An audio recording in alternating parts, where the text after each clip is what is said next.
நிரந்தர குரு சாநித்தியம் 5th சொல்கிறோம். இப்போ ஒரு நிலத்தில் விதை போடணும் அப்படின்னா எப்போ அந்த விதையை போடணுமோ அந்த நேச்சர் சொல்கிற டயத்தில் தான் அதை போடணும். எனக்கு மூடு வந்திருக்கு, இப்போ நான் விதை போடுறேன் அப்படின்னா அதை நேச்சர் ஒத்துக்காது. நீ விதை போட்டாலும் விதை முளை விடாது. பிருத்திவியில் பரிணாம கிரமத்தில் கோடிக்கணக்கான வருஷம்லாம் ஓடிடுது.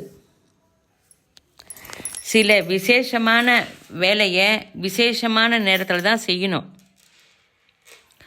இப்போ பிஸ்னஸ் வியாபாரம் பண்ணுறவா வியாபாரம் பண்ணணும், ஸ்டூடெண்ட்ஸு படிக்கணும், டாக்டராக வேலை பண்ணணும்.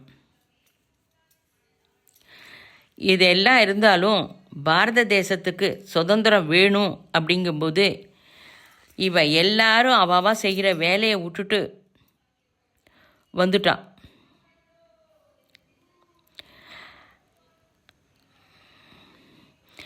அந்த யார் யார் ரொம்ப முக்கியமாக நம்மளால் நான் சுதந்திரத்துக்காக பாடுபட முடியும் அப்படின்னு தேகபலம் இருக்கிறவா கொஞ்சம் பேர் அவாவா அந்த வேலையை விட்டுட்டு சுதந்திரம் பாடுபடுறதுக்காக வந்துட்டான். பாக்கி இருக்கிறவா அந்த வேலையை செஞ்சுட்டு இருந்தா.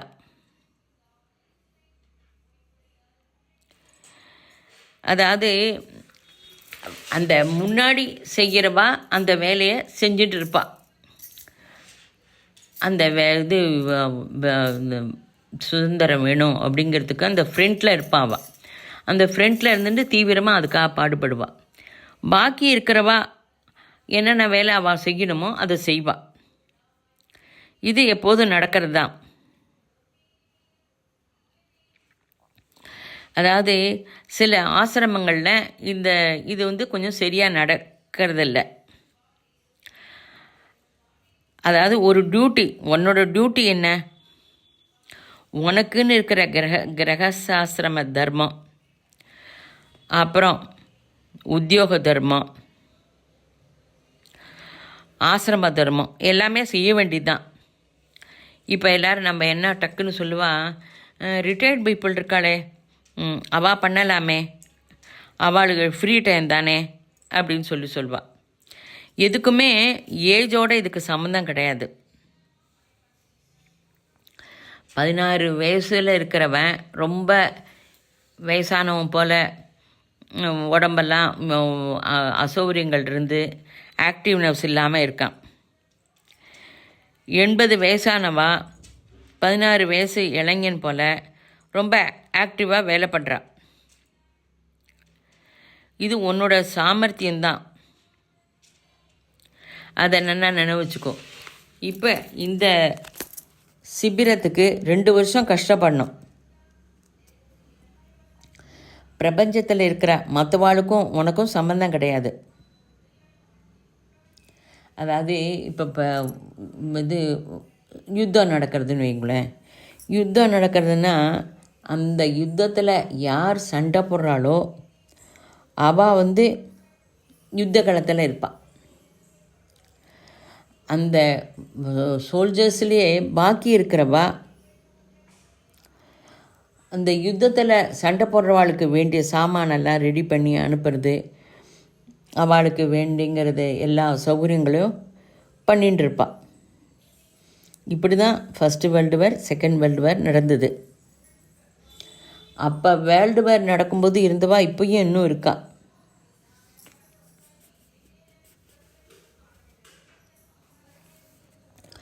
ரெண்டாவது விசேஷம் என்னென்னா, யுத்தம் அப்படின்னா 2-3 இயர்ஸில் முடிஞ்சிடும்.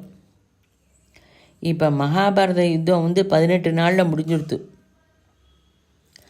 அப்புறம் யுத்தம் ஆனப்புறம் என்ன, நிர்மாண காரியம் அதுதான் நடக்கணும்.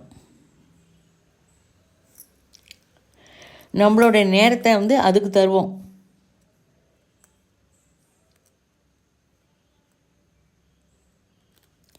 இப்போ எஜுகேஷன் சிஸ்டம், பிஸ்னஸ்ஸு, லா எல்லாமே ஒரு மாதிரி ரெகுலரிட்டி இல்லை, சரியாக நடக்கிறதில்ல. அதாவது என்ன சொல்லுவா, பிஸ்னஸ் பண்ணுறவாளுக்கு எங்கள் அவா தடையாக இருக்கா, இவா தடையாக இருக்கா, எஜுகேஷன் சிஸ்டத்தில் அவா தடை இவா தடை அப்படின்னு சொல்லுவான்.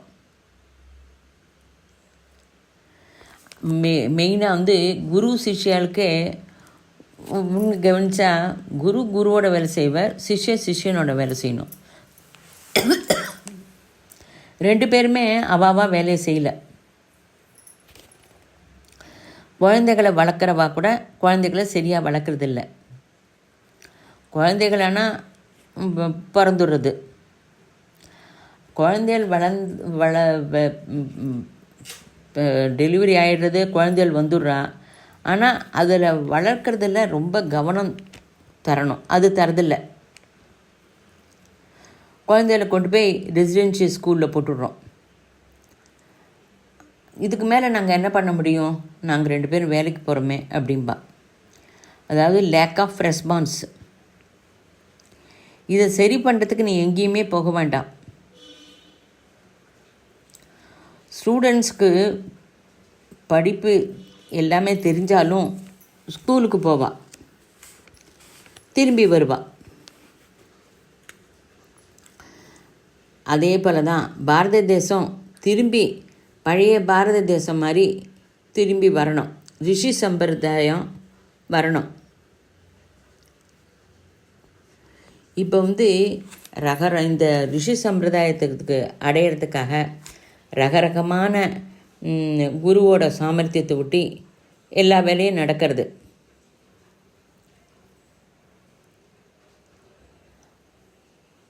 எல்லா குருவும் அவாவா வேலையை செஞ்சுட்டு வர. நாம் செய்ய போகிறது என்ன அப்படின்னா புதுசாக எதுவும் இல்லை.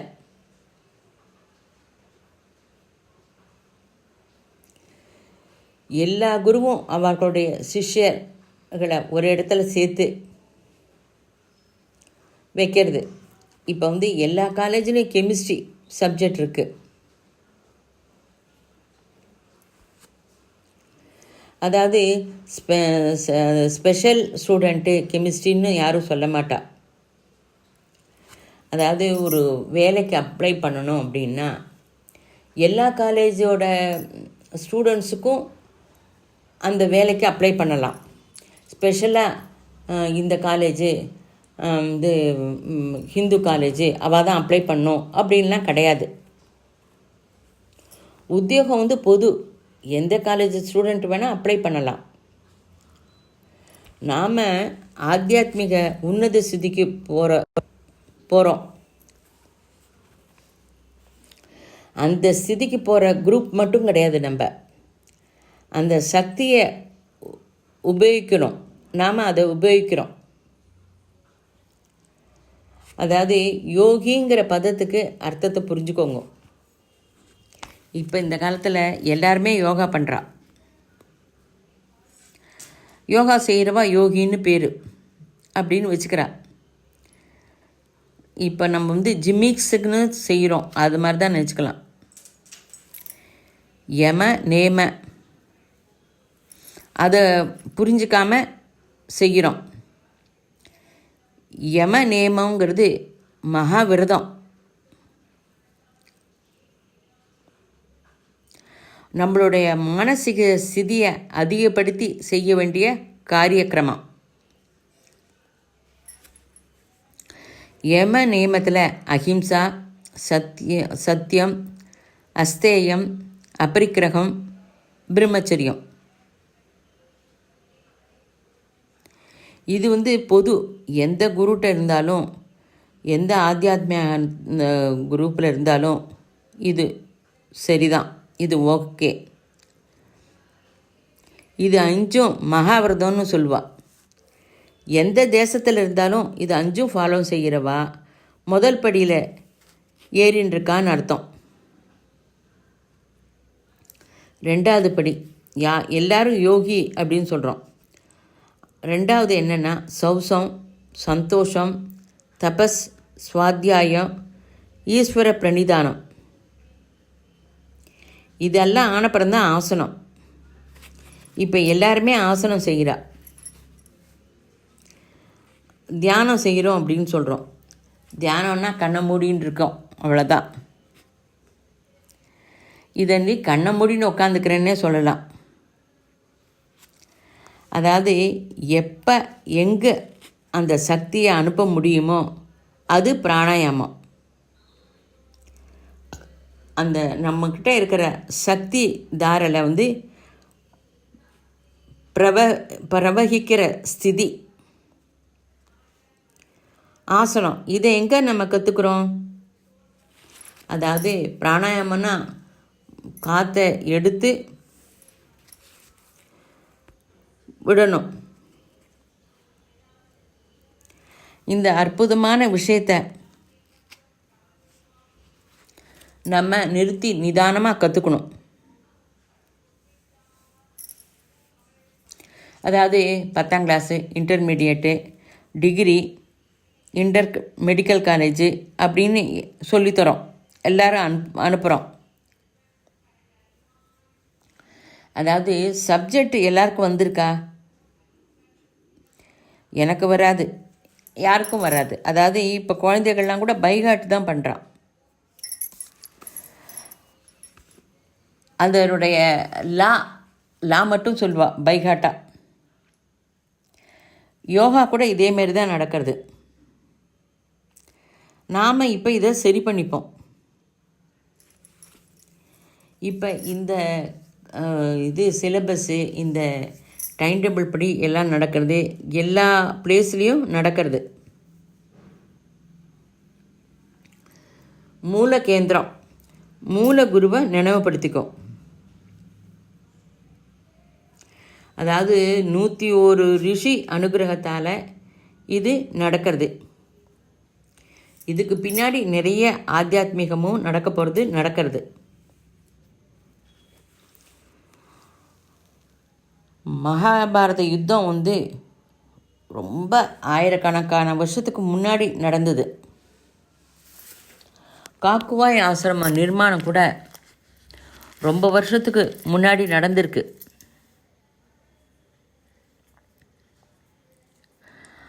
அதாவது எல்லா ரிஷிகளோட பிரயத்தனம், அனுகிரகம், அவளோட ஆசீர்வாதம், இதனால் வெங்கைய சுவாமி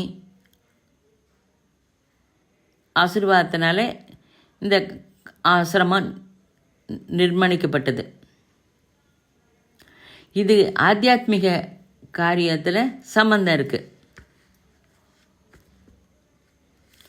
அந்த யுத்தம் வந்து 18 நாள் தான் நடக்கிறது.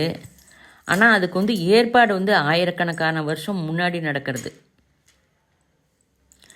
நமக்கு வந்து ஒரு ஏஜென்ட் போல் இந்த மாதிரி ரிஷி அனுப்பிச்சிருக்கான். ஆக்ஞா சக்கரம், விசுத்தி சக்கரம், பைரவ கோணம், பெஞ்சல கோணா கோடி திருத்தம்.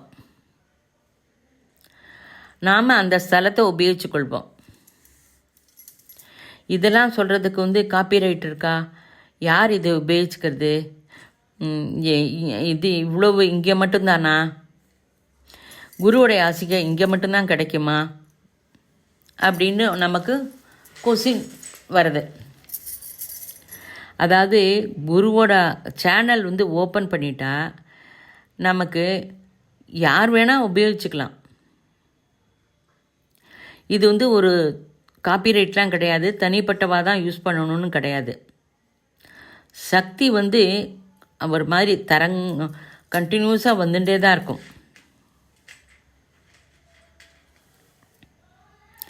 சப்ஜெக்ட் முக்கியம். எல்லா ரிஷியும் இதை பிரயத்தனை பண்ணி நமக்கு கொண்டு வரா, உடனே ஸ்டார்ட் ஆயிடுது. அதாவது இதுக்கு வந்து பில்டிங் முக்கியமாக, பில்டிங்கில் இருந்தால் தான் கற்றுக்க முடியும், அதெல்லாம் கிடையாது. கன்ஸ்ட்ரக்ஷன் நடக்கிறது. இது ரொம்ப ரொம்ப பெரிய வேலை. இப்போ வந்து வீடு கட்டுறாங்கும்போது அவள் தினப்படி பண்ணுற பூஜையெல்லாம் பண்ணுவாள். வீடு கட்டுறான உடனே காலம்பரை எழுந்த உடனே அவள் எல்லாத்தையும் அவசர அவசரமாக பண்ணிவிட்டு சிமெண்ட்டு எங்கே கிடைக்கும், ஆட்காரெல்லாம் வேலை எங்கே கிடைக்கும், அவளை பார்த்து ஏற்பாடு பண்ணி அழைச்சின்னு வரத்துக்காக போவாள். இதெல்லாம் அவள் ஏன் செய்கிறா, எதுக்கு பண்ணுறா? வீடு ரெடி ஆகிடுது, அவள் வீடு நல்லா நிர்மாணம் ஆகிடுதுன்னா இதுக்கு முன்னாடி செஞ்சதை விட இன்னும் நிறைய அனுகூலியமான வசதி அவருக்கு இருக்கும். அவர் நல்லா பண்ண முடியும். குண்டூரில் நம்ம ஆசிரமம் இருக்குது.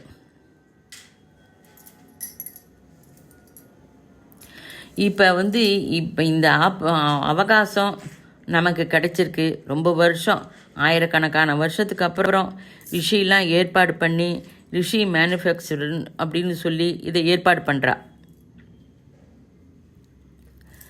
அதாவது ஹரித்வாரில் ஸ்ரீராம சர்மா ஆச்சாரியா ஆசிரமத்தில் கண்டினியூஸ் சிலபஸ் நடக்கிறது. இதை நம்ம கர்வமாக சொல்லிக்கலாம், எங்கள் குரு ஆசிரமத்தில் சிலபஸ் கரெக்டாக நடக்கிறதுன்னு. இப்போ யோகி தயாரிக்க இது வித்யாலயமாக நடக்க போகிறது. நிர்மாணம் எப்படி இருக்கும்? நீ கோரிக்கை இல்லாதபடி இருக்கணும். இப்போ கேள்வி கேட்குறா, எப்படி தெரியுமா? மாஸ்டர், காயத்ரி பண்ணுறதுக்கே எனக்கு டைம் இல்லை, குளிக்கும்போது ஒரு தடவை காயத்ரி சொன்னால் போருமா அப்படின்னு. என்ன சொல்கிறது? சரி, உனக்கு இன்னும் டைம் வரல, ஒரு டைம் சொல்லு அப்படிங்கிறேன். அதாவது பில்டிங் இருந்தால் தான் நான் கற்றுப்பேன், இந்த மாதிரி இடத்துல கற்றுக்க மாட்டேன் அப்படின்லாம் சொல்ல முடியாது. படிக்கிறவா எங்கேயுமே படிப்பா. நீ படிக்கணுங்கிற ஒரு ஸ்ரத்தை வேணும், அதுதான் முக்கியம். அப்போ அதாவது இப்போ நிர்மாணம் நடக்கிறது அப்படின்னா என்ன? இங்கே படிக்க போகிற ஸ்டூடெண்ட்ஸ் வந்துருக்கான்னு அர்த்தம். இப்போ ஸ்டூடெண்ட்ஸ் இருந்தால் தானே ஸ்கூல் கட்டுவா. அதேமாரி தான்.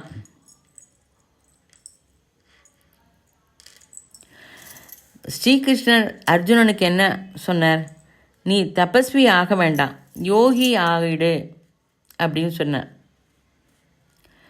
தஸ்மாத் யோகி அர்ஜுனா அப்படிங்கிற.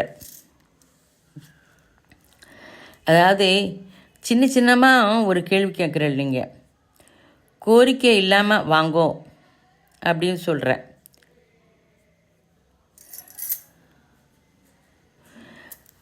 மாஸ்டர், எனக்கு டைமே இல்லை ஜபம் பண்ண அப்படின்னா ஒன்றும் பண்ண முடியாது. சரிப்பா, நீ பண்ண வேண்டாம் அப்படின்னு சொல்லுவோம்.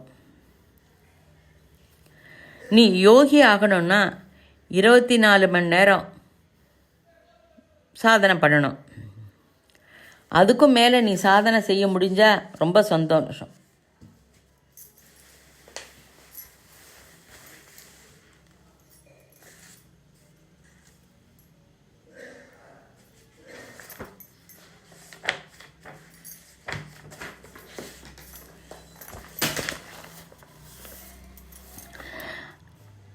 அதாவது எதுலேயுமே நாட்டம் இல்லாமல் பகவான் ஒத்தட்டமே அனந்த பிரேம கொண்டவராக இருக்கணும். எந்த பக்தர்கள் பரமேஸ்வரனான என்ன எப்போதும் தியானித்து கொண்டு எந்த பயனையும் எதிர்பாராமல் உபாசிக்கிறாளோ, இடைவிடாது என்னையே நினச்சி கொண்டிருக்காளோ, அவர்களுடைய யோகக்ஷேமத்தை நானே அடைய செய்கிறேன் அப்படின்னு சொல்கிறார்.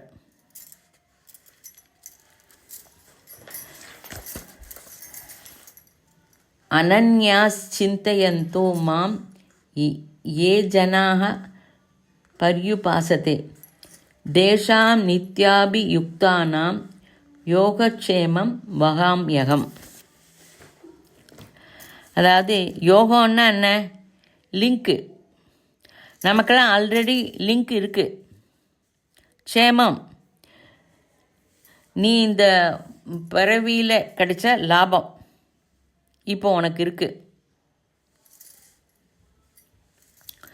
பாஸ்ட் ஜென்மத்தோட சம்ஸ்கார பாத்தியதை என்னுடையது அப்படிங்கிறார் ஸ்ரீகிருஷ்ணர். ஸ்ரீகிருஷ்ணர் வந்து சர்வ வியாபி. அதாவது நிரந்தரமாக குரு சாநித்தியம் அதை நீ அடையணும். இந்த சிபரத்துக்கோட போர்டு கூட அதான் நிரந்தர குரு சாநித்தியம். குரு எப்போதும் நம்மளோடையே இருக்கார். நீ எப்போ அந்த அனுபூதி பெறுவ? நீ உன்னோட ஆலோசனைகளுக்கு ஃபுல் ஸ்டாப் வைக்கணும். ஆலோசனையே இருக்கக்கூடாது. இங்கே எல்லாருமே வரலாம்.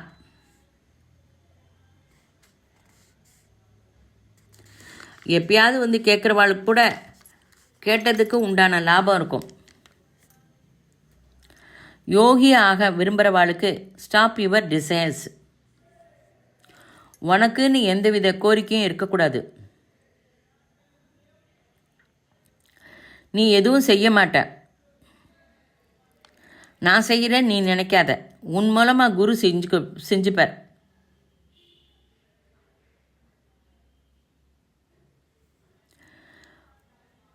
உனக்கே இங்கே எல்லாம் பார்த்தா புரியும். நாம் எதுவும் செய்யலை. மற்றவாளுக்கும் அவன் மூலம்தான் நடக்கிறது.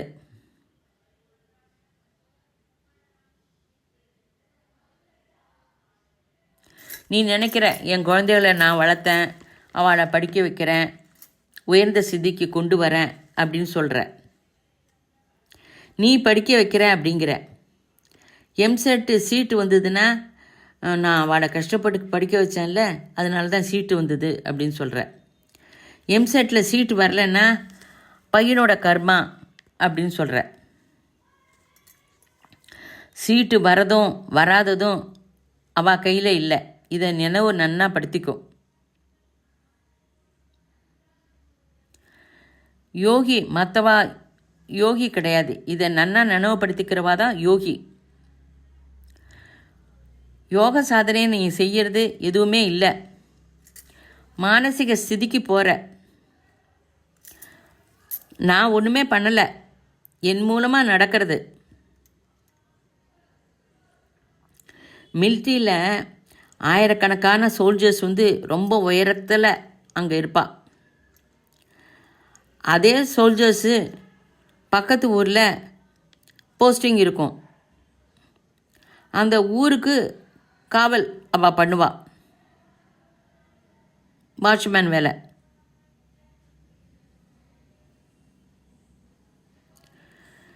அதாவது எல்லாருக்கும் சேல்ரி ஒன்று தான். யோகி ஆனாலும் ரிஷி ஆனாலும் நீ உன் வீட்டில் இருந்தாலும் நிரந்தரம் குரு அனுபூதி பெற முடிஞ்சா நீயே யோகி.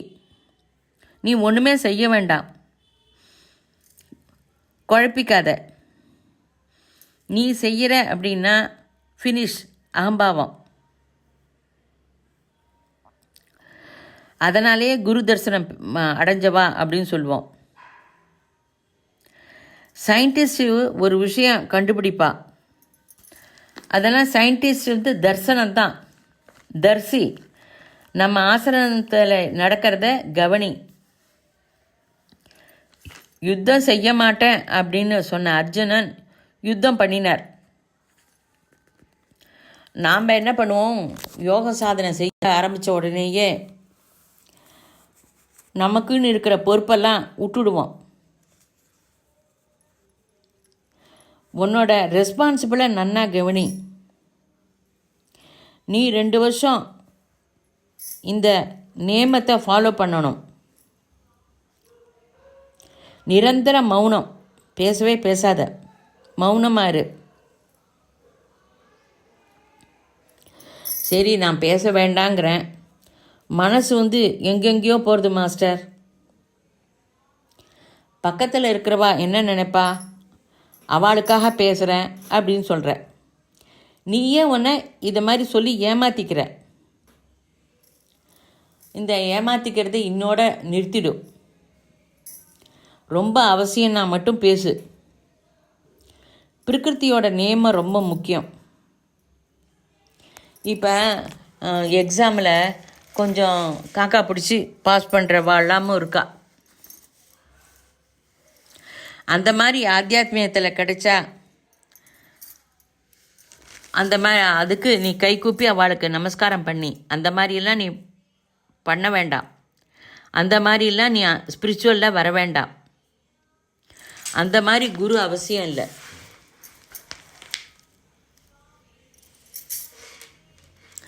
நீ எந்த ஸ்தாயி போனாயோ நீ அந்த ஸ்தாயில் இருக்கிறத வெளிப்படையாக சொல்கிறவர் தான் குரு.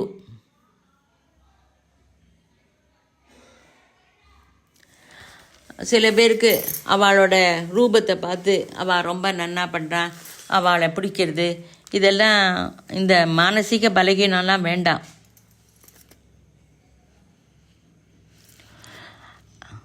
இதெல்லாம் ஒரு அல்பத்தனமாக சின்ன குழந்தைத்தனமாக இருக்குது. இதெல்லாம் வேண்டவே வேண்டாம். இப்போ உன்னோட கர்மா எப்படி இருக்கோ அதை தான் அனுபவிக்க முடியும். குரு எதுவும் செய்ய முடியாது. இப்போ உனக்கு உடம்பு சரியில்லை அப்படின்னா டாக்டர்கிட்ட போகிற, அதுக்கு ஆப்ரேஷன் பண்ணுறார் டாக்டர். டாக்டர் வந்தவுடனே எனக்கு வலிக்கிறது அப்படின்னு சொல்கிற. டாக்டர் என்ன சொல்வார், கொஞ்சம் பொறுத்துக்குப்பா அப்படிம்ப. இதுக்கு நீ டாக்டருக்கு 80,000 ரூபா ஃபீஸ் கொடுத்துருப்ப. இதே மாதிரி இங்கே இந்த ஆசிரமத்துக்கு நீ வந்திருக்க, நீ ஒன்று ஆப்ரேஷன் செஞ்சுக்கோ. ஆப்ரேஷன்னா என்ன, கடுமையாக உன்னோட கோரிக்கைகள்லாம் ஃபுல் ஸ்டாப் பை. ஏதோ உன்னோட ஆசையெல்லாம் விட்டுடு. எனக்கு அது வேணும் இது வேணும்னு லிஸ்ட்டு போடாத. நடக்கிறது நடந்து தான் தீரும். என் பெண்ணு கல்யாணம் இருக்கேன் மாஸ்டர், என் குழந்தை படிக்கணுமே மாஸ்டர், கண்டிப்பாக எல்லாம் பண்ணுவா. குருகிட்ட போய் மிராக்களை எதிர்பார்க்காத. ஸ்ரீராம சர்மா ஆச்சாரியா கூட சொல்வார், நான் என்னோட 5 சரீரத்தில் ஒரு சரீரம் சாக்லேட் தரேன் அப்படின்னு. சாக்லேட்னா என்ன, உனக்கு என்னென்ன வேலை நடக்கணுமோ, உனக்கு என்னென்ன மிராக்கிள் நடக்கணுமோ அதெல்லாம் பண்ணித்தரேன் அப்படிங்கிறார். அதாவது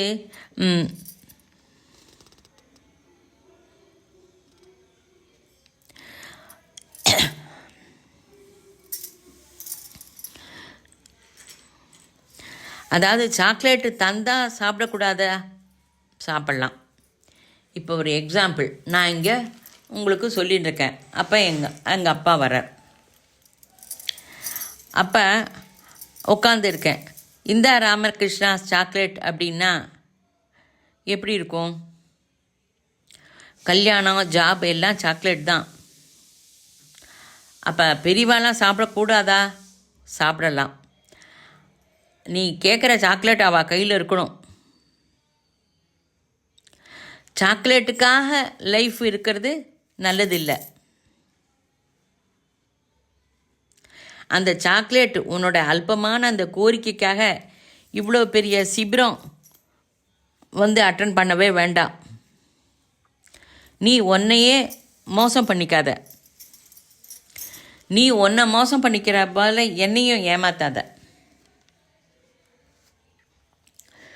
பாரதிய ஆத்தியாத்மிகத்தோட கிரேட்னஸ்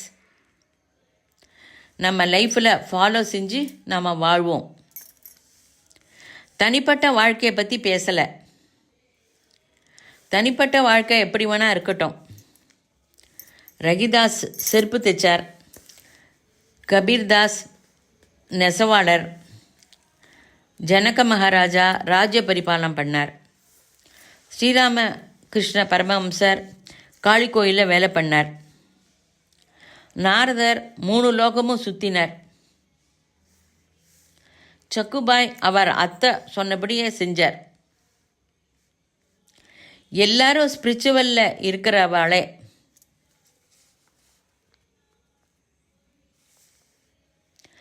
அப்போ எந்த ராஜா இருந்தால், எந்த பிஸ்னஸ் பண்ணால்,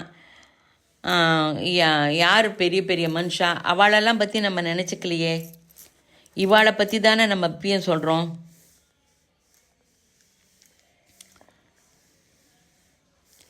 இங்கு எல்லாரும் ஒன்றா சேர்ந்தப்புறம் நம்ம அவளுக்கு உண்டான பாத்தியதையை ஒதுக்கக்கூடாது. பாத்தியதையை நன்னா பண்ணணும். ஒரு வேலை பண்ணிட்டு இருக்கும்போது இன்னொரு வேலை வந்தாலும் அதை அக்செப்ட் செய்யணும்.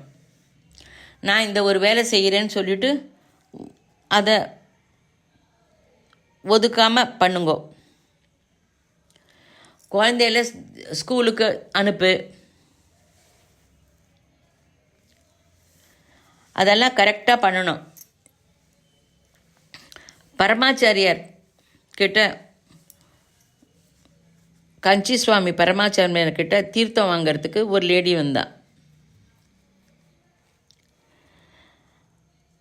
ஒரு லேடி கிட்ட அவர் சொன்னார், நான் உனக்கு முன்னாடியே சொன்னேன்ல அந்த வேலையை விட்டுடுன்னு அப்படின்னார். 3 வருஷத்துக்கு முன்னாடி வேற ஒரு குரு அந்த வார்னிங் பண்ணியிருக்கா. குரு எல்லாரும் ஒருத்தர் தான். இப்போ இன்னொரு லேடி வந்தா. சொன்னால் என்னோடய செயின் காணா போயிடுத்து அப்படின்னு. சரி, நீ இந்த ஒரு பக்கத்தில் நில்லு அப்படின்னு சொன்னார். அவள் நின்றுட்டுருந்தா. அப்புறம் ஒரு லேடி வந்தா. நான் முன்னையே உனக்கு சொல்லியிருக்கேன் இந்த வேலையெல்லாம் வேண்டான்னு. சரி, அந்த செயினை அவள்கிட்ட கொடுத்துரும் அப்படின்னு சொன்னார். அப்போ அவள் அந்த செயினை கொடுத்தா. அந்த செயினை மிஸ் பண்ண லேடியை கூப்பிட்டு, நான் உனக்கு என்ன சொல்லியிருக்கேன், உன்னோட வேலை உன்னோட பாத்தியதையை செய்யாமல் வரக்கூடாதுன்னு சொல்லியிருக்கேன் இல்லையா? தினம் இன்றைக்கி என்ன வேலை செய்யாமல் வந்த? தினம் நான் சாப்பாடு பரிமாறிட்டு தான் வருவேன். இன்றைக்கி சுவாமிஜி வந்திருக்கார் அப்படின்னு சொல்லிவிட்டு நீங்களே பரிமாறிக்கிட்டு சாப்பிடுங்கன்னு சொல்லிட்டு வந்தேன் அப்படின்னார். நீ சுவாமிகள் இருக்கிறதுனால நீ பாத்தியதையை விட்டுட்டு வந்தாலும் உன்னோட செயின் உனக்கு கிடைச்சது. சாதனை செய்கிறேன்னு சொல்லிட்டு ஆசிரமத்துக்கு வந்தால் இப்படி தான் நடக்கும். ஜாக்கிரதையாக கவனி. குழந்தை பாத்தியதை, பெரியவாளை கவனிச்சுக்கிற பாத்தியதை எல்லாத்தையும் கவனிச்சுட்டு வாங்கோ. சில பேர் என்கிட்ட மாஸ்டர் ஓல்டேஜ் ஹோம் இருக்கா? எதுக்கு? எங்கள் அப்பா அம்மாவை கொண்டு விட. மாஸ்டர், உங்கள்கிட்ட என் குழந்தையிலையும் கொண்டு விட்றேன். என்ன இப்படி அநியாயமாக இருக்குது? குழந்தையும் கொண்டு விட்றேங்கிற, பெரியவாளையும் கொண்டு விட்றேங்கிற. நம்மளோட பாரதிய ஆத்தியாத்மிகம் இவ்வளோ கீழ்நிலைக்கு வந்துடுத்து. நாம் அப்படி இருக்கக்கூடாது. நாம் ஜீவிச்சு காட்டணும். உனக்கு இருக்கிற ரெஸ்பான்சிபிளை பர்ஃபெக்டாக செய்யணும். யோக கர்மசு கௌசலம். நீ நன்னா இதைப்படி செஞ்சு மற்றவாளுக்கு வாழ்ந்து காட்டணும். எல்லாமே மௌனத்திலிருந்து தான் வருது. ஃப்ரம் டுடே நீ மௌனத்துக்கு போ, அசையாத. சில பேர் பார்க்கில் உட்காந்துட்டுருப்பா. பார்க் இருக்கிற புல்லெல்லாம் பிச்சுண்டு வாயில் போட்டுண்டு பூர்வ ஜென்மம் அதெல்லாம் ஞாபகம் வரும் போல் இருக்குது. கையை காலை அசைப்பா. ஸ்தானம் அவசியம் இருந்தால் மட்டும்தான் கை காலை அசைக்கணும், இல்லைன்னா அசைக்கக்கூடாது. ரிஷிலாம் அப்படி தான் இருந்தா, ஸ்திரமாக உட்காருவா. அவசரமான வேலை செய்வா. ஆனால் ரிஷிலாம் எதுக்குமே யோஜனை பண்ண மாட்டான்.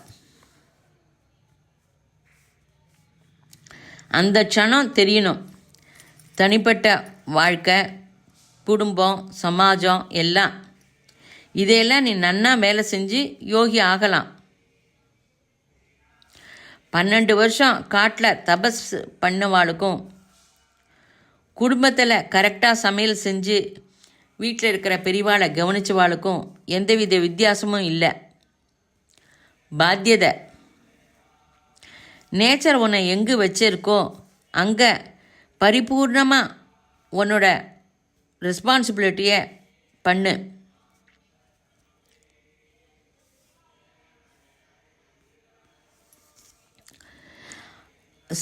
சில பேர் வந்து ஆஃபீஸில் வேலை பண்ணிட்டு கிரிக்கெட்டு ஹாபியாக வச்சுப்பான். நீ ஆசிரம லைஃப்பை ஹாபியாக வச்சுக்கோ.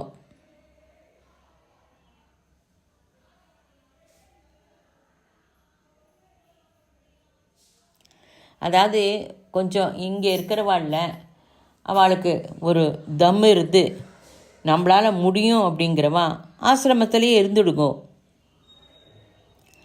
அதாவது ஒரு வாரம் 10 நாள் ஆசிரமத்தில் இருந்தால் ஆசிரமத்தோட நியமத்தை ஃபாலோ பண்ணணும்.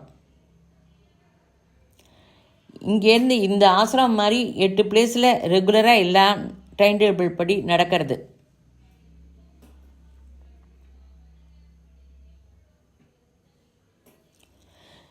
இன்னிலேருந்து நீங்கள் எல்லோரும் யோகி ஆகலாம். மௌனத்தோட தபஸ்ஸரியமும் ரொம்ப அவசியம். தினம் ராத்திரி படுக்கும்போது தத்துவ போதை, எழுந்திருக்கும்போது ஆத்ம போதை, தினம் முழுக்க 4 சையமனம் ரொம்ப முக்கியம். அதே சிவா பிரின்சிபல். இது தபஸ். மானசீகமாக மௌனமாக இரு. உன் மூலமாக என்ன நடக்கிறதுன்னு கவனி. திருப்பி திருப்பி சொல்கிறேன், மனசில் ஆலோசனையே வேண்டாம். கொசு கடித்தா என்ன பண்ணுறதுன்னு யாரும் எங்கிட்ட கேட்க மாட்டா. கொசு கடித்தா அவளே ஆட்டோமேட்டிக்காக கொசு கடித்த இடத்துல அடிப்பா. கொசு சாகுமா இவளோட கை வலிக்குமா தெரியாது. சாதாரணமான லைஃப் சகஜம். மௌனமாக இரு. சகஜமாக நார்மலாக இரு. எப்பயாவது அவசியம்னா டிஸ்கஸ் பண்ணு, அது கூட இந்த சப்ஜெக்டை பற்றி.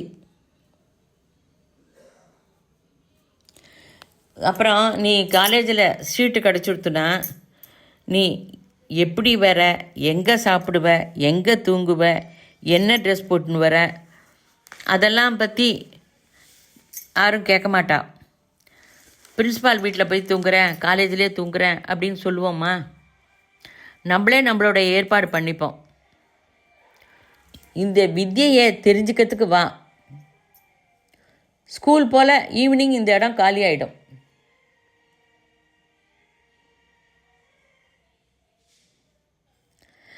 ரெசிடென்ஷியல் காலேஜ் போல் ஆசிரமம் இருக்கும். இது ஸ்கூல் போல் யார் வேணால் வரலாம். ஆனால் நியமத்தை ஃபாலோ பண்ணுறது அவசியம்.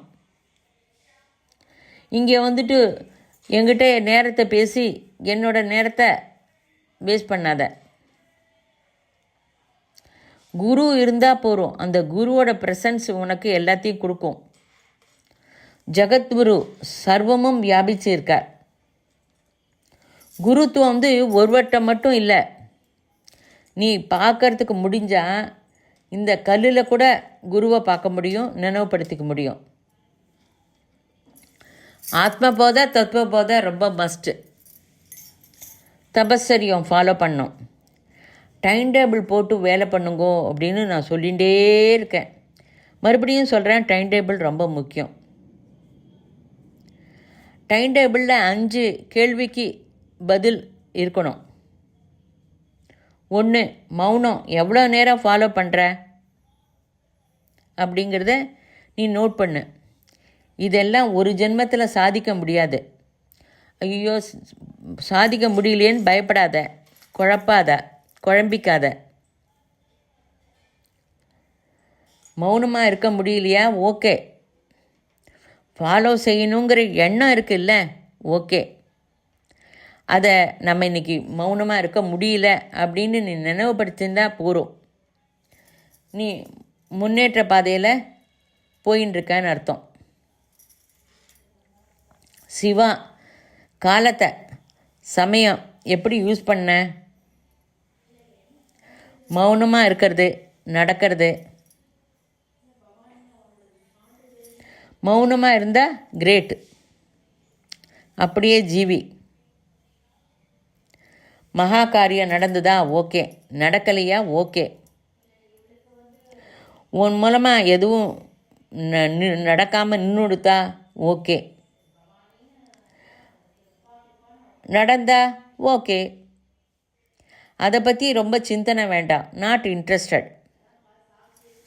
ஆலோசனை ஸ்தாயி.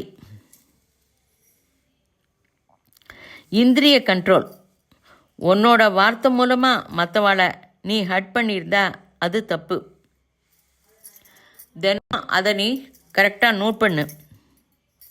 நீ யாருக்கும் ஹர்ட் பண்ணக்கூடாது. நீயே உனக்கு மார்க் போட்டுக்கோ. டெய்லி கவனி.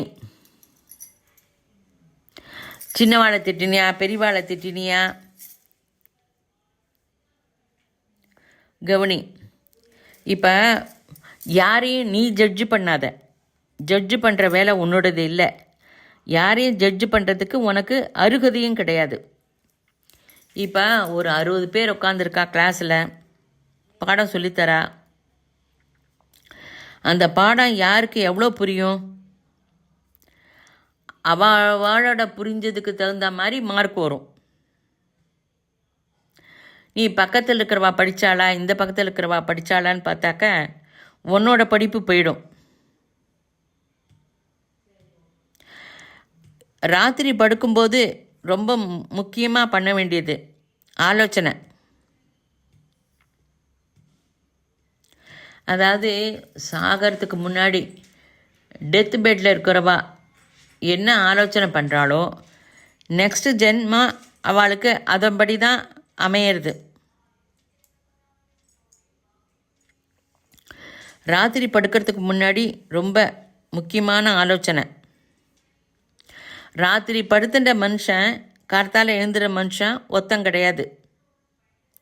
ரொம்ப கேர்ஃபுல்லாக அண்டர்ஸ்டாண்ட் பண்ணிக்கோ.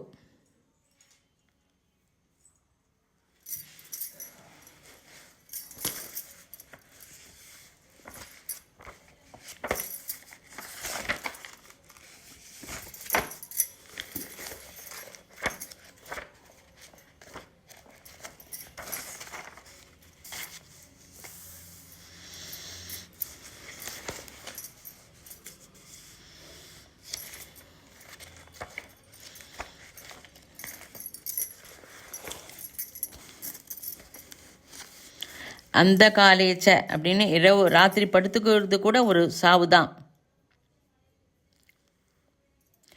நீ ராத்திரி படுத்துக்கும்போது எந்த ஆலோசனையை மனசில் வச்சுருக்கியோ அப்படிப்பட்ட ஆலோசனைக்கு ஏற்றபடி தான் அடுத்த நாள் அந்த சூழ்நிலை ஏற்படும்.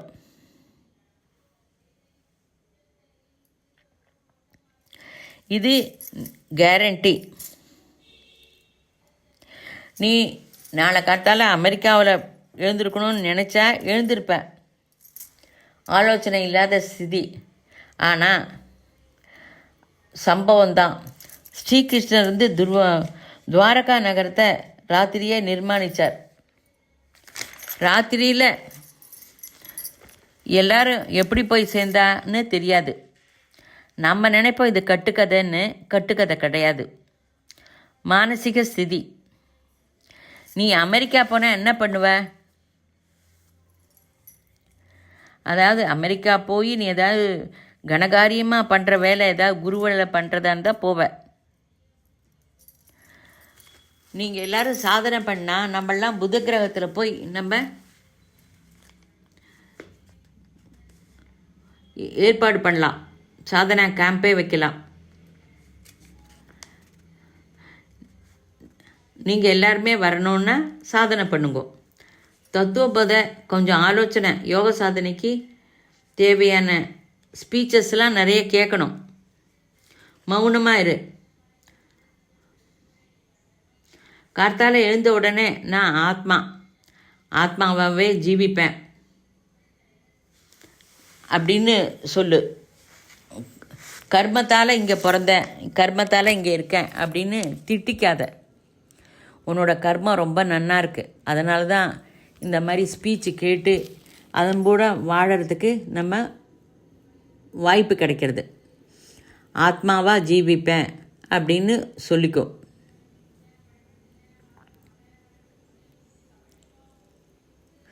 இதை சீரியஸாக புரிஞ்சுக்கோ. யட்ச பிரசன்னத்தில் தர்மராஜாட்ட போய் கேட்குறா. அதாவது இத்தனை மனுஷா செத்து போனால் கூட நம்மளும் செத்து போகணும்னு அவனுக்கு நினைவுக்கு வரல.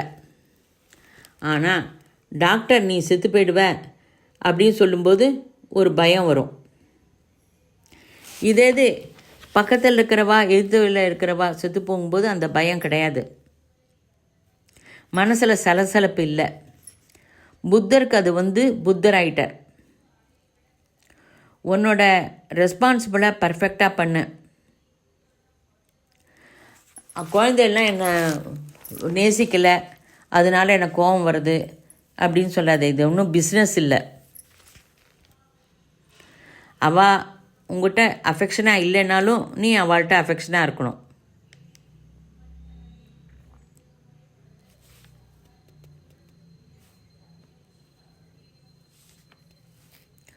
மாறுதல் வரும். அதாவது பூர்வ ஜென்மத்தோட வாசனை இருக்குது நமக்கு. அதனால தான் இதெல்லாம் நம்ம கேள்வி கேட்குறோம். இதெல்லாம் நம்ம தெரிஞ்சுக்கிறதுக்கு வாய்ப்பு கிடைக்கிறது. அதாவது விஸ்வாமித்திரர் ஸ்ரீராம் ஜனக மகாராஜர்கிட்ட ராமரை அனுப்புறதுக்காக கேட்டார். விஸ்வாமித்திரோட மனசில் என்ன, ராட்சசனை இருக்க செய்யணுமா இல்லாமல் செய்யணுமா? ராட்சசாலாம் சாகலை. அவர் ஜலத்தை உபயோகித்து அவளை ஜெயிச்சா. நம்ம வாக்கு ரூபத்தில் வெளியில் வரணும். நாம் செயல் ரூபமாக கொல்ல நினைக்கிறோம், கொல்லலை. எந்த குருவும் சிச்சை தரலை. உன்னோட மனசில் ஆலோசனை விருப்பங்களுக்கு முத்துப்பள்ளி வச்சிரு. உனக்கு கஷ்டம் இருக்கலாம். உனக்கு கஷ்டம் இருக்குன்னா குருகிட்ட சொல்லலாம், சொல்லு, மானசீகமாக சொல்லு. இல்லை ஒரு பேப்பரில் உனக்கு எழுதி பேப்பரில் கொடுத்தா நல்லதுன்னு தோணுனா பேப்பரில் எழுதி கொடு.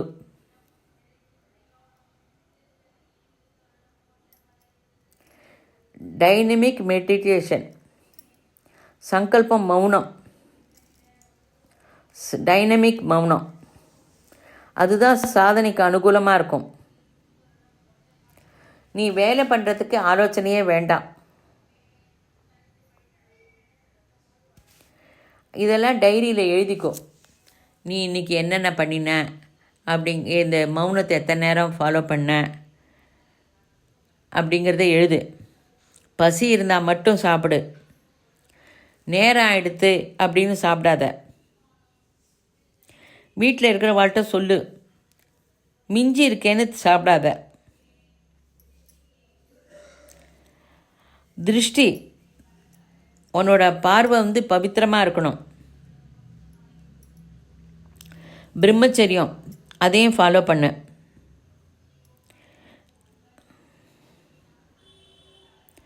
நீ பணம் அவசியமானா செலவு பண்ணு, தேவையில்லைன்னா செலவு பண்ணாத. கூல்ட்ரிங்க்ஸ் குடிக்க வேண்டாம், சினிமாவுக்கு போக வேண்டாம். சரி, நீ போக வேண்டான்னு சொல்கிற, உன் வீட்டில் குழந்தைகள் சினிமாவுக்கு போகணுன்னு கேட்டாக்க அழிச்சுன்னு போகணும். அவளுக்கு எதேன்னு வாங்கணும்னு சொல்லுனா வாங்கி தரணும்.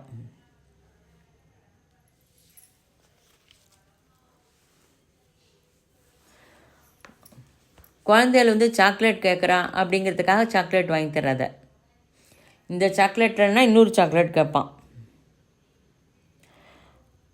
உனக்கு மட்டும் எது ரொம்ப அவசியமோ தேவை அப்படின்னா மட்டும் வாங்கிக்கோ.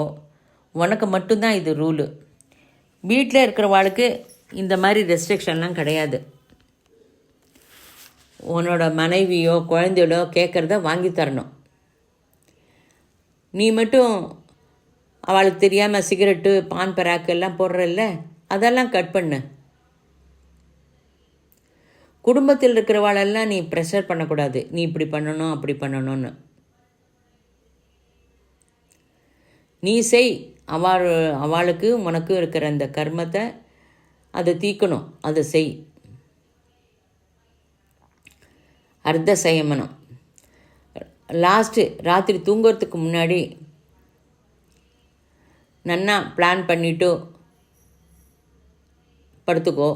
அன்றைக்கி என்னென்ன ரீவைண்ட் பண்ணி எங்கெங்கே டயத்தை வேஸ்ட் பண்ண, எங்கெங்கே பணத்தை வேஸ்ட் பண்ண, யார்கிட்ட அனாவசியமாக பேசின, இதெல்லாம் ரெக்டிஃபை பண்ணி அதெல்லாம் பண்ணிக்கோ.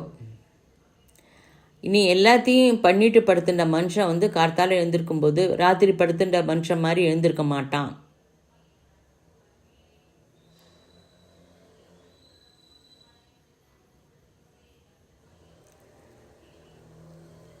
நீ கார்த்தால எழுந்திருக்கும் போது ஆத்மபோதை பண்ணு. இதை கண்டிப்பாக ஃபாலோ பண்ணு.